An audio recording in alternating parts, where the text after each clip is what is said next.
The Kendrick traction splint is one of several different kinds of traction splints available on the market.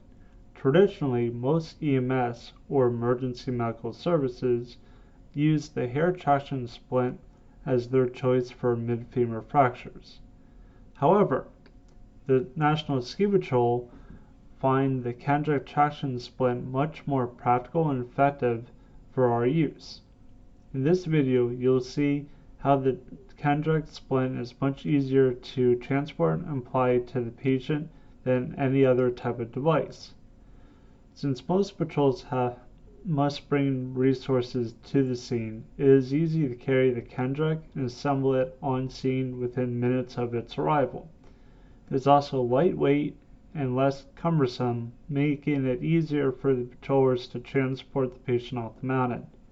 Also, EMS crews have found the Kendrick splint easier to work around the back of the ambulance during transport to the hospital.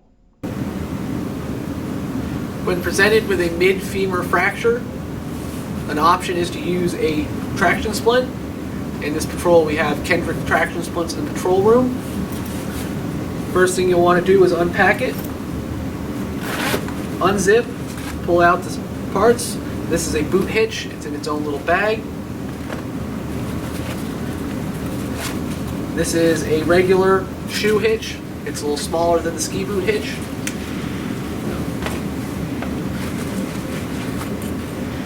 You have pelvic belt, hip belt.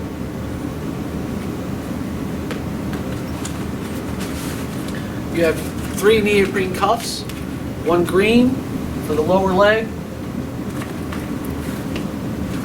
a red for the upper,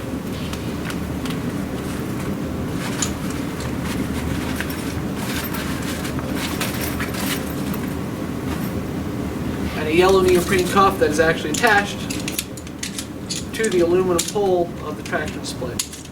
Unfold and extend all the way.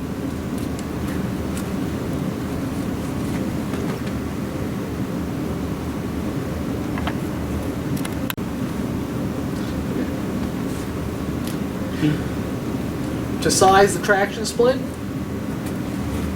take the black segment with the hook on the end down to the bottom of the patient's boot. Go up to the hip, and that's how long you would want it. For this patient, we're going to go a little longer. If you go too short, it renders the splint useless. Walk around to the patient, injured leg. First thing you want to do is take your blue strap with a buckle to the inside of the leg, slide under the patient's leg. Remember, you have an injury here, so you want to go as deep under without moving the leg if possible. Slide it into place. You want the black caps here, tubes, right on the point of the hip. Snap the buckle together with an even pull. Make the strap tight. Next, you'll want to take the aluminum pole, both ends, into the black channels. Slide it all the way in. This should get you down to the end of the boot. Take your red strap, slide under the leg, above the injury.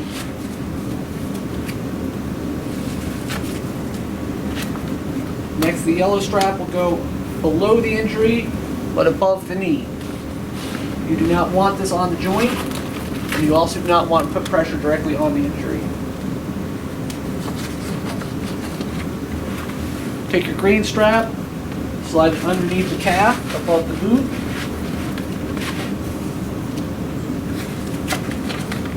These straps are holding the aluminum pole to the leg so that when you add traction, the pole doesn't pull away from the leg and bone.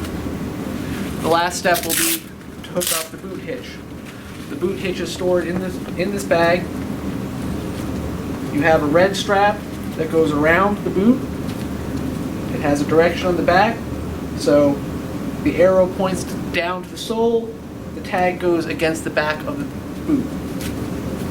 The black strap goes underneath the sole of the boot. It has a green tab, that's the first one you pull to tighten, and there's a blue strap with a red tab and a yellow tab. The yellow tab gets attached to the aluminum pole. The red strap is the last thing that we're going to pull.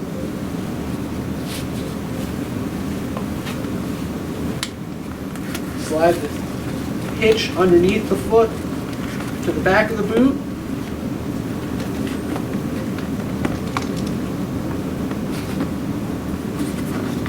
Hook the hook to the D-ring on the red strap. Pull tight.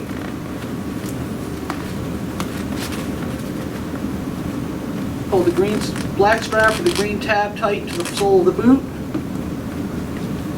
You want this little buckle. You want the buckle in the center of the foot. Hook up the yellow tab. And then we're going to give one smooth pull to create traction. You can push up on the bottom of the traction splint as you pull.